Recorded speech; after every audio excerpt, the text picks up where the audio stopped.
attention. Every eye is fixed on you. Burn away every distraction so you can move. Come and move. We won't hesitate to bring you praise. Open up the gates of heaven. Right here, right now, we seek you. Right here, right now, we trust you. Your presence falling down, our worship pouring out. Right here, right now.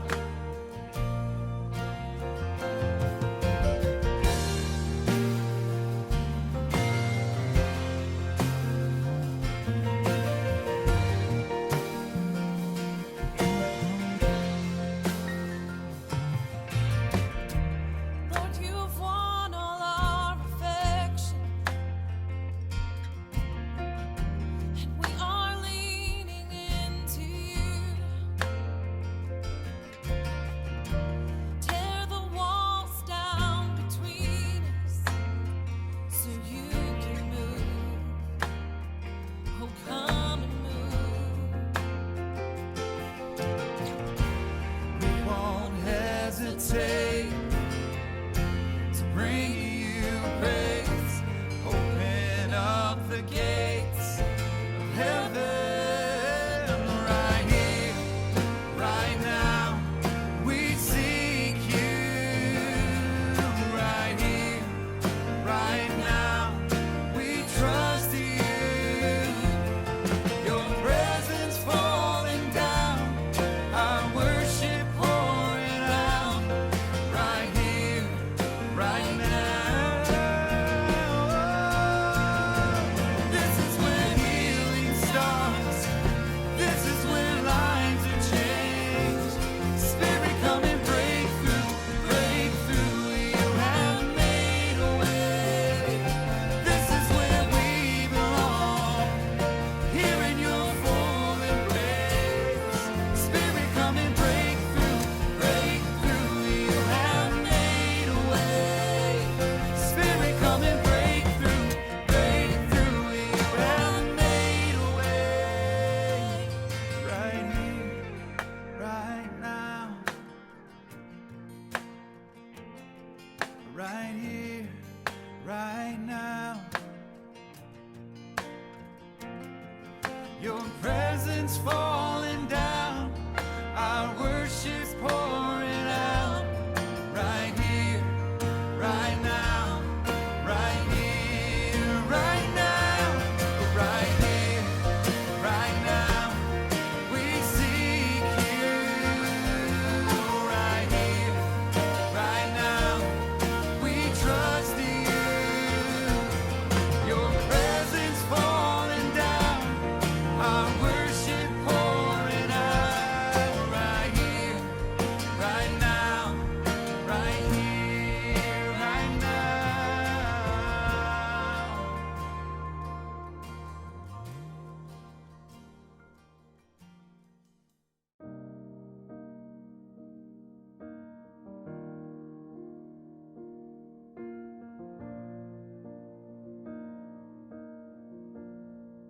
I'm caught up in your presence.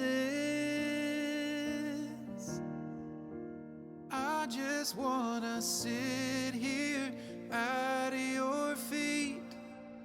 I'm caught up in this holy moment. I never wanna leave. Oh, I'm not here for blessings. Jesus, you don't owe me anything more than anything that you can do. I just want you.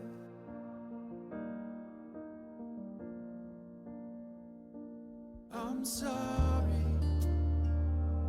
I've just gone through the motions. I'm sorry. I just sang another song. Take me back to where we started. I open up my heart to you.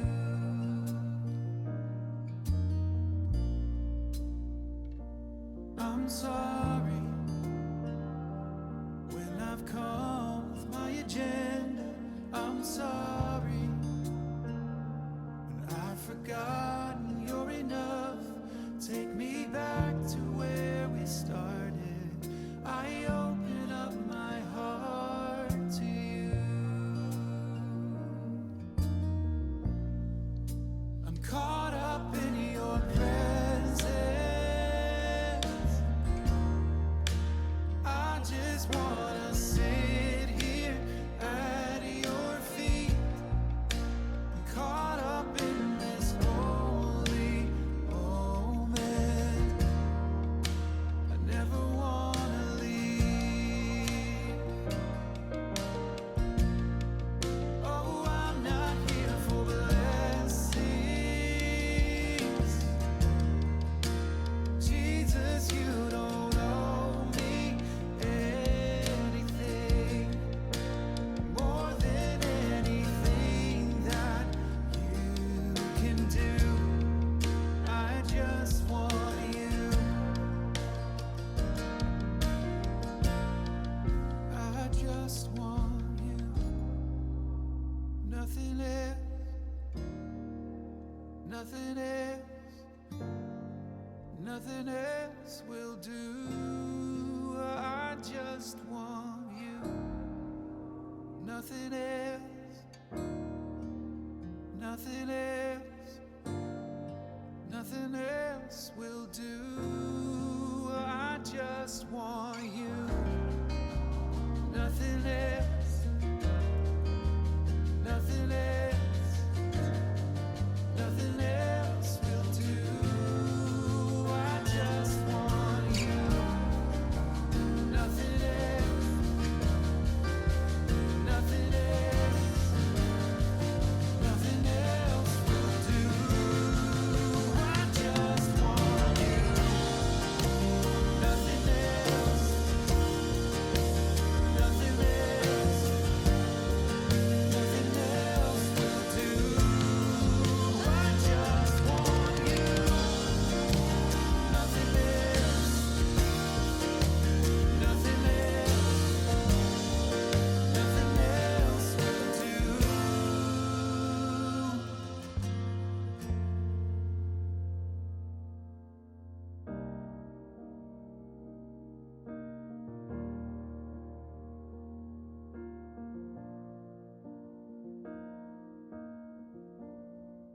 I'm caught up in your presence.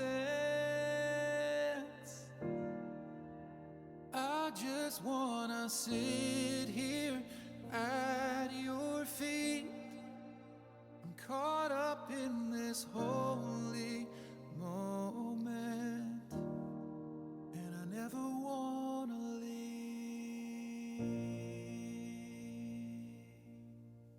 1, 2, 3, 4.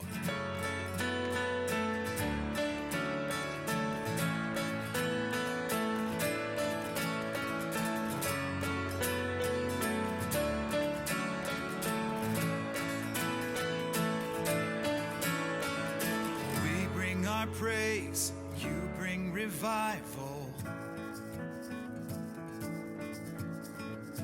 We lift our hands, you lift our eyes up. Where your love is found, there will be no fear. God, your kingdom come, your will be done here. On earth as in heaven, Spirit of God, pour out, our hearts are wide open. Jesus, we need you now. Come have your way in this place, break our walls down.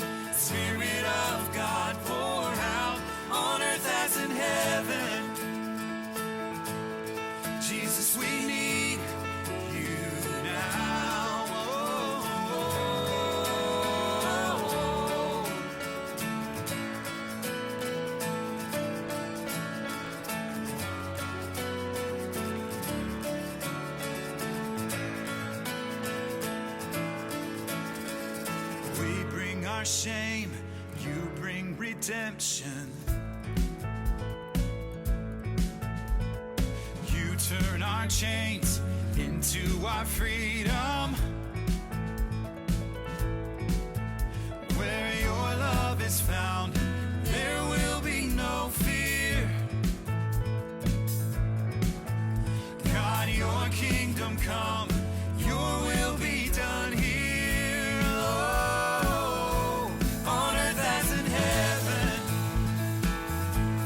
Spirit of God, pour out, our hearts are wide open. Jesus, we need you now. Come, have your way in this place, break our walls down. Spirit of God, pour out, on earth as in heaven. Jesus, we need you now.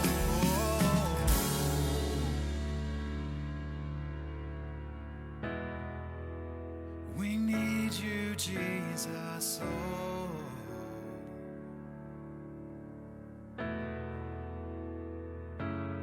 In your presence there is peace. In your presence we are free. There's no better place to be. There's no better place to be.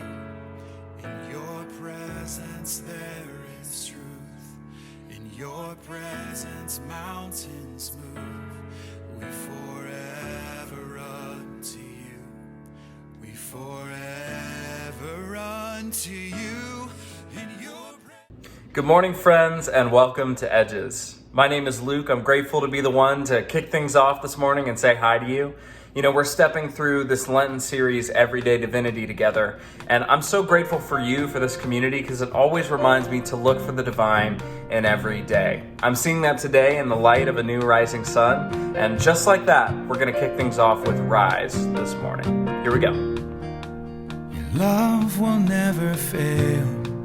You're steadfast. Your promises are true. You're faithful.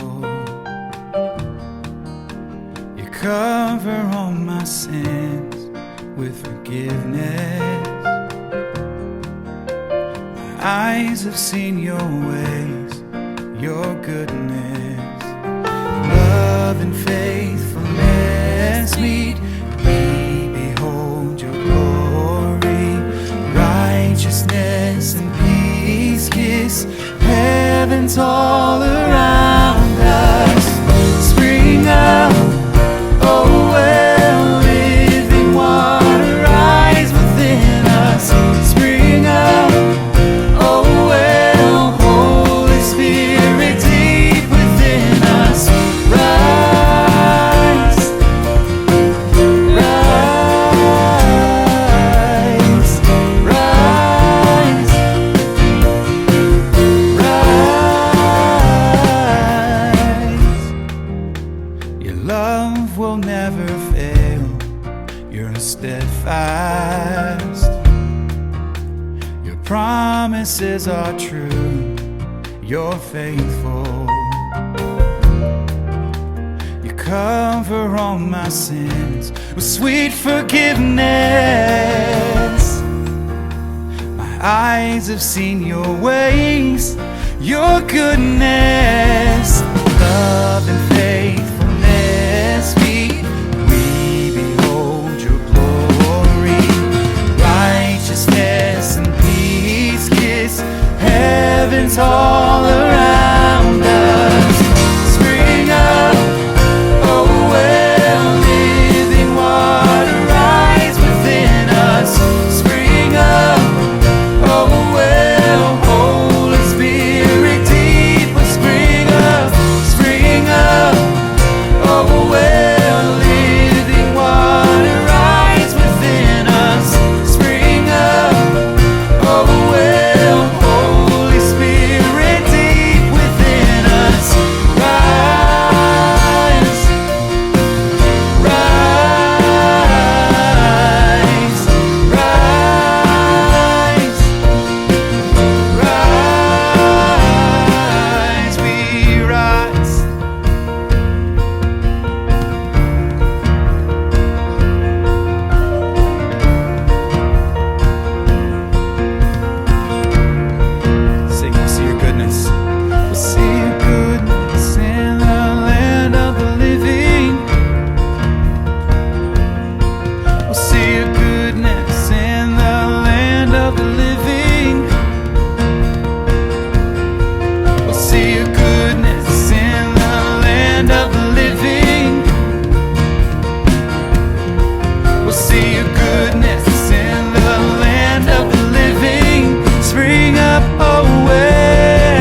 Good morning and welcome to Edges. My name is Kylie Williams and I use the pronoun she, hers, and I am a member of this Edges community. I have a couple announcements for you all this week. The first one is, if you missed our first gathering grounds, I wanted to tell you a little bit about it so you could join us for our next one on March 7th and March 21st. So this is a virtual space where people can log on at 9:45 before our worship conversation just to talk to each other and build connections in the community in a virtual setting. So if that's something you're interested in, I urge you to click on the link for that and log in and sign up for joining Gathering Grounds. Our second announcement is that we are looking for members to join our AV team. So as Preston mentioned last week, he and his wife are moving in the early summer. And if you didn't know, Preston does all of our work with the YouTube channel. He does stuff with the music videos and everything in between. And so he's looking before he leaves to sort of train some people who would like to serve the community in that way. And so if that is something that you're interested in, we urge you to send an email to info@bumcedges.com so we can get in contact with you and he can start working with you so you can learn what you need to know. All right, let's pray. Dear Lord, thank you so much for bringing us here with these people. Open our hearts to know you and send us home changed. Amen. Thanks, Kylie, and hey there, everyone. I'm Mandy Newman, and I use she, her pronouns. I'm the pastor here at Edges, and I'm so glad that we get to share this time of worship together. In the past month, our worship conversations have been mostly pre-recorded due to the weather. And because this experience has offered our behind-the-scenes teams additional flexibility, we felt pre-recording on a regular basis was worth trying. It likely won't look a lot different to you. We'll still have chat questions, and the chat will be a place where we can continue to connect with each other. We hope you'll partner with us in making our worship conversation experiences as engaging as possible, especially as we are live with one another at 10:30 each Sunday morning. I do have one reminder for everyone. Next Sunday, we'll be sharing communion at table together following the 10:30 worship time by way of Zoom.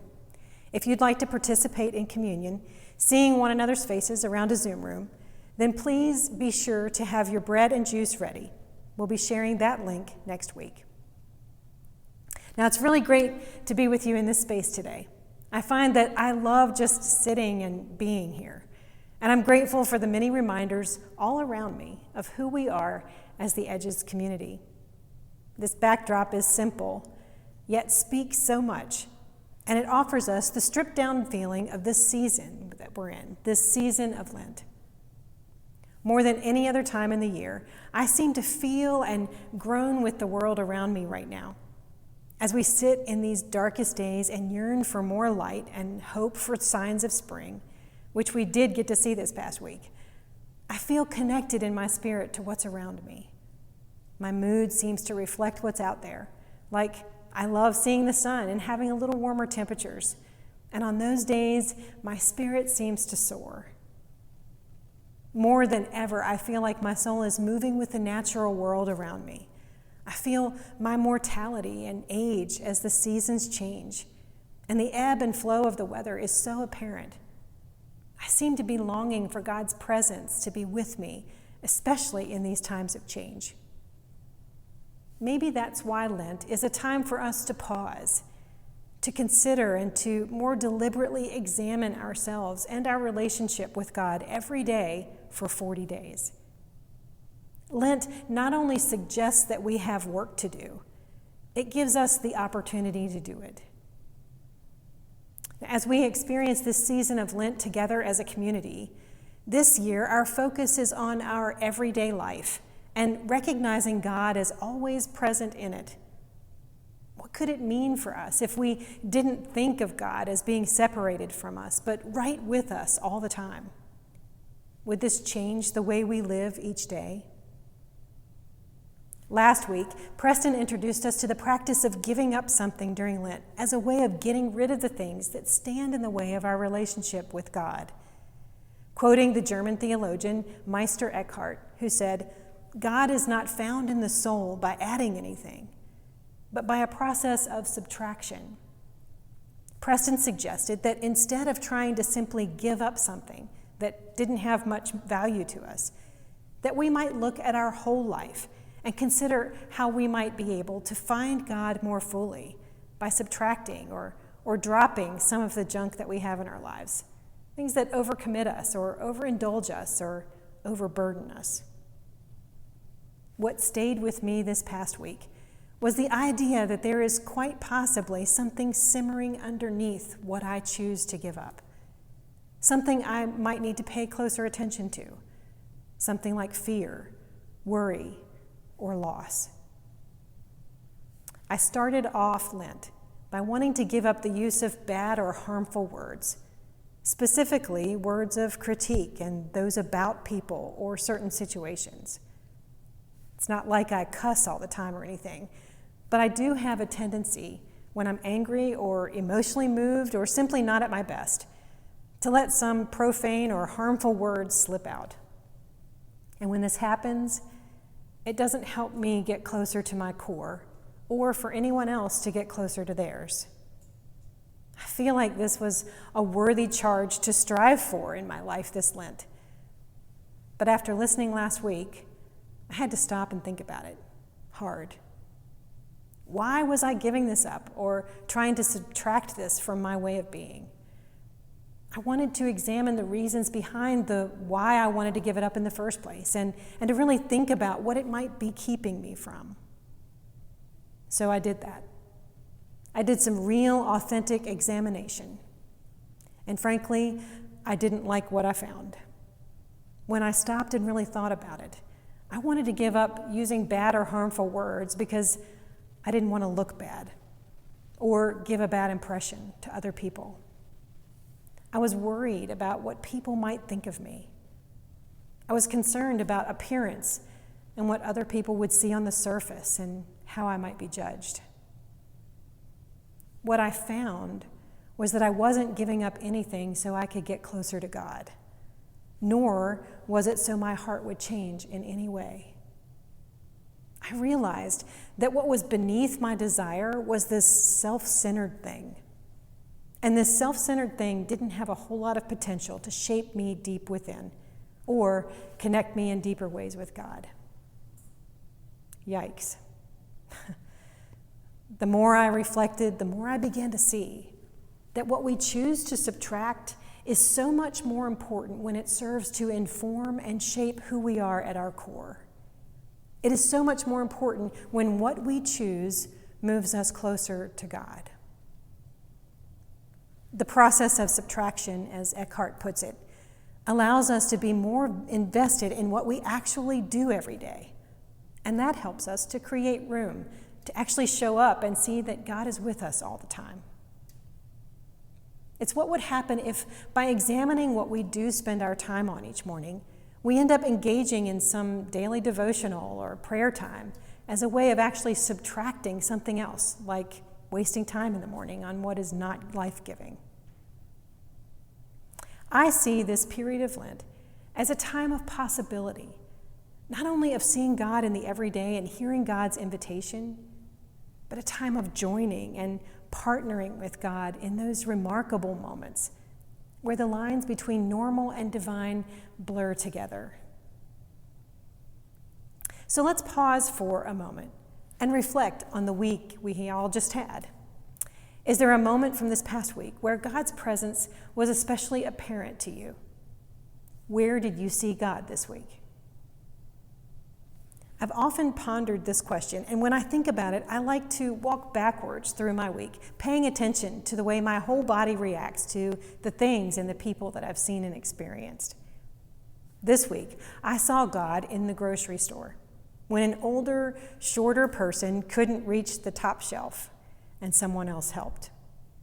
It was a beautiful act of kindness and love. What about you? Where have you seen God this past week? Let's spend some time in the chat together answering that question. Now, as the question appears on your screen, we're going to pause and take about 2 or 3 minutes to reflect. Share your answer in the chat if you'd like. Where have you seen God this past week?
What would it look like if we considered these holy moments as God speaking to us through the ordinary? What if we saw them as a sign, as something that points beyond itself? Like when I saw those two folks in the grocery store, I had this holy moment.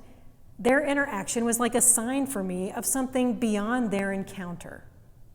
The older, shorter person was reaching up and couldn't quite reach what she needed on the top shelf.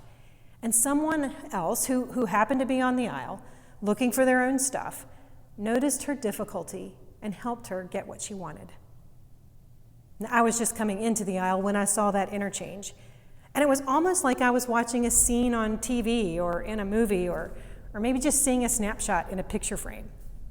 The point is, I wasn't a part of what happened. I was watching it unfold. And what I saw prompted a reaction in my body. As part of my daily habits this Lent, I've been intentionally looking for the divine or holy moments in the everyday. And when I saw these two people doing this really cool, godly thing, I saw God there, present, between them and actually in these two people. And when I stopped and saw this, something happened to me too. Do you know what it's like when you look at a picture in a frame with glass and when you look at it for a while, you don't see the picture itself anymore, but you begin to see your own reflection in the glass? This experience in the grocery store was kind of like that for me. At some point, while I was standing there, I stopped seeing the two people in the distance with God there with them, and I saw myself in the reflection of their encounter. I actually felt a physical reaction. I felt lighter. It was a moment of knowing deep down that none of us are alone, that God is always there with us, even in the everyday kinds of ways of helping someone get something from a shelf that's too high. My heart actually felt lighter, and I felt freer because of it. Gone was the worry that I'd had about whatever was going on in my day. Gone was the feeling of anticipating all the Zoom meetings that I had that night. In that moment, I saw and experienced a sign, a holy moment, an intervention in my day. And the glass reflecting before me wasn't just so I'd see them more clearly, but that I'd see God and myself as well. It was as if God was saying to me, hey, this is where I am, and it's where you can be too. The goodness and light of God can and does show up in completely mundane, everyday moments like grocery shopping. So I began to process this experience. And when I did, I thought of what Neil T. Anderson, who's a modern evangelist and author, who once said this: the more you reaffirm who you are in Christ, the more your behavior will begin to reflect your true identity. The more you reaffirm who you are in Christ, the more your behavior will begin to reflect your true identity. See, that is what the person helping the other person in the grocery store showed me. It was like God was saying, watch this, Mandy. This person is reaffirming who they are by behaving like Jesus would. What would it be like for you if you did that too? It wasn't so much about the cliche question, what would Jesus do? And thinking that I had to do the same things as Jesus. It was the idea that if my identity is steeped in Jesus, then I will act out of that identity. Or put another way, if who I am in Jesus is at the root of everything I do, then who I am in the world will reflect that. Now, this might seem like a small distinction to make, but I've been struggling with the surface things that I do and that others do that make us seem like we follow Jesus, when what we should really be going for is what's behind and underneath and simmering below the surface. Like when we look at the humanity of Jesus and see these human things that Jesus did that we can do too, we ought to be examining how much our actions really do or do not reflect who Jesus was and is, even when it's helping someone in the grocery store.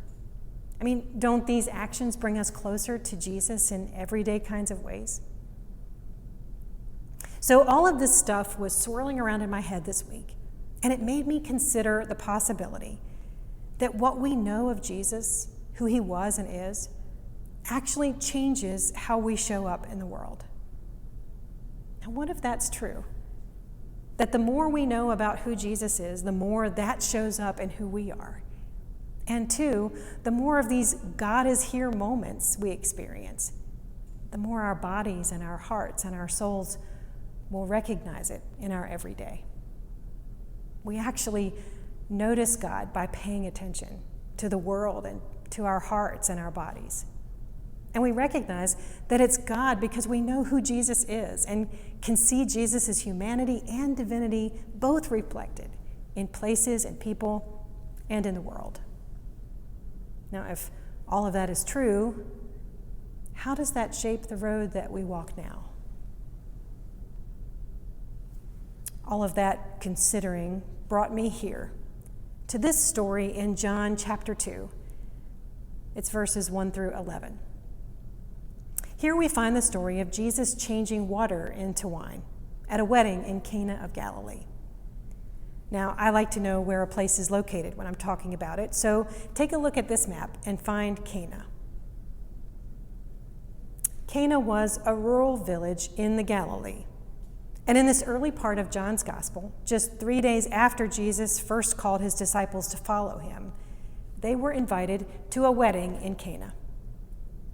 Village weddings were a several days long feast, and this was no private wedding. It was a Galilean village party with Jesus and his friends as ordinary guests. But at some point in the festivities, the wine ran out, which was a potential source of embarrassment for a family in a village where hospitality was so important. Jesus' mother, who was also present, went to Jesus and said, "They have no wine." And Jesus told her that it wasn't time yet for him to reveal who he was or what he was about. Jesus was saying that his hour, his death, resurrection, and ascension were for later, not to begin in Cana in a village wedding feast. But Jesus' mother, well, she persisted. She told some of the servants to do whatever Jesus said. So Jesus did this miraculous sign. There were 6 stone water jars, and he told the servants to fill them. Once done, he had the servants draw the water out. But before they could bring it to the wedding party planner, the water had become wine. And it wasn't just the cheap stuff, but truly fine wine. The wedding planner marveled, because most people served the good stuff first and then brought out the cheap stuff after the party really got going. But they had saved the best for last. Now, the weird thing about this story is that only the servants and the disciples knew what had happened. And it is this sign, this miraculous act of changing water into wine, that caused the disciples to put their faith in Jesus. Jesus made a simple thing of hospitality extravagant. And who saw this? The servants and the disciples alone.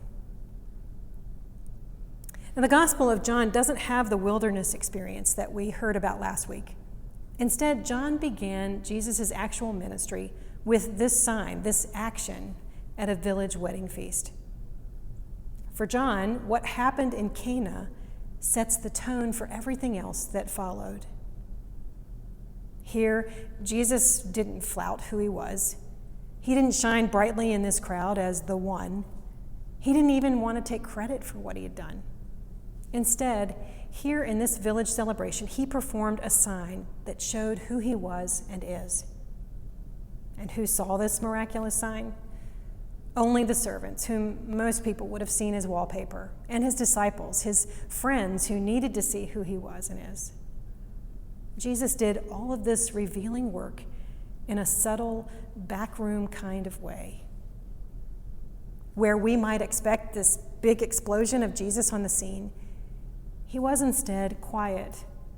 And the sign he chose to begin his ministry with was at an everyday kind of village feast. This story picture is a sign of Jesus' identity. It's a glimpse of who he was and is at the core. Only in the Gospel of John are the miracles of Jesus referred to as signs. In this instance, I think John means to use the word sign as an indicator or a holy moment revelation.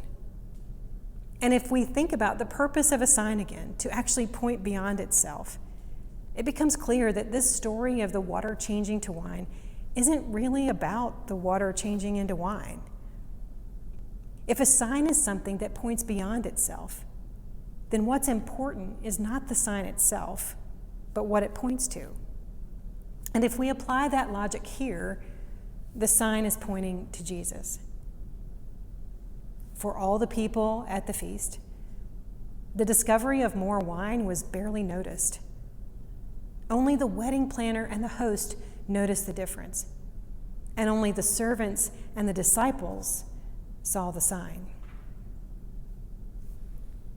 I'd like for us to think back for a moment to the picture that I had of the exchange between these two folks in the grocery store. Sometimes when we look at a picture of someone else or some situation, we see at least something about ourselves, sort of like I did in their encounter.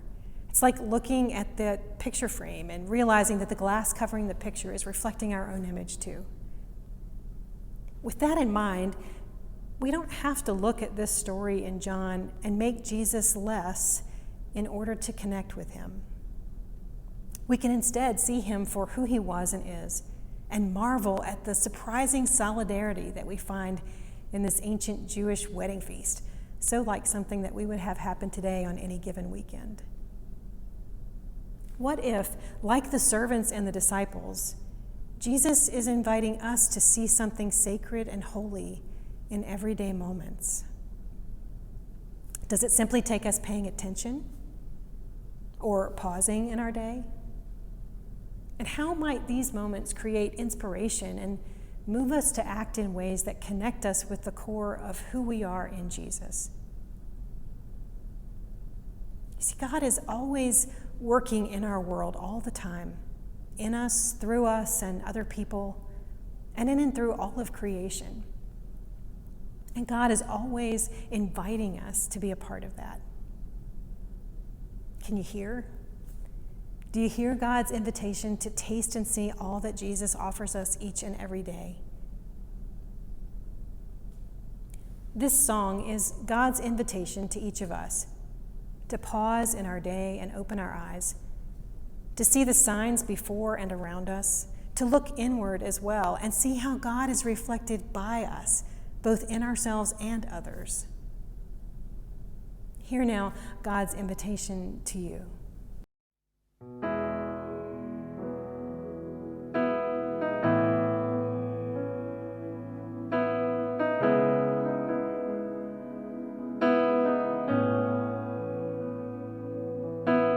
Come to the water, all who are thirsty. Come and drink. Come to the table, all who are hungry. Come and feast. Those who are weary, those who are needy, come receive. Come to the river, come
I don't often appreciate the reflection that I see in the glass because it seems to hide nothing, including those things that may hurt me. And yet I believe seeing our reflections can be good too, because there also comes a sense of grace, that great love that God has for each one of us.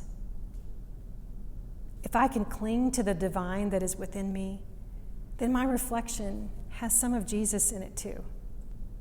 And what I see there is someone made of flesh and divinity, and this Jesus part loves me completely as I am. This is the reflection that doesn't show me who I am now, not just that. It's an active thing, creating new things and moving me to live more fully. When you and I see our reflections, they may appear slightly different than what we thought they'd be. But whatever it is that we see has already deepened and shaped who we are. Every day I look in the glass or the mirror, I'm invited to come and see what Jesus offers. I'm invited to act in ways that reflect the divine within me, even and maybe especially when it's in small, mundane, everyday kinds of ways. You see, to be a Christian is not to define ourselves against someone else, but to risk deeper connection as the love of God in all of its abundance becomes manifest in us. When we embody Jesus in our lives, it pushes us beyond where we are now.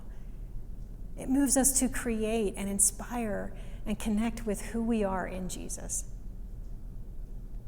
Just as Jesus did in the lives of the servants who offered their ordinary acts at a wedding feast, Jesus transforms our ordinary acts into extraordinary blessings in the lives of others. Friends, let it be. And now may joy and nothing less find you on the road. May you be blessed, and may you continue to be a blessing. And may God's light, love's own crucified and risen light, guide you and countless others all the way home. Amen. There is peace in your presence. We are free. There's no better.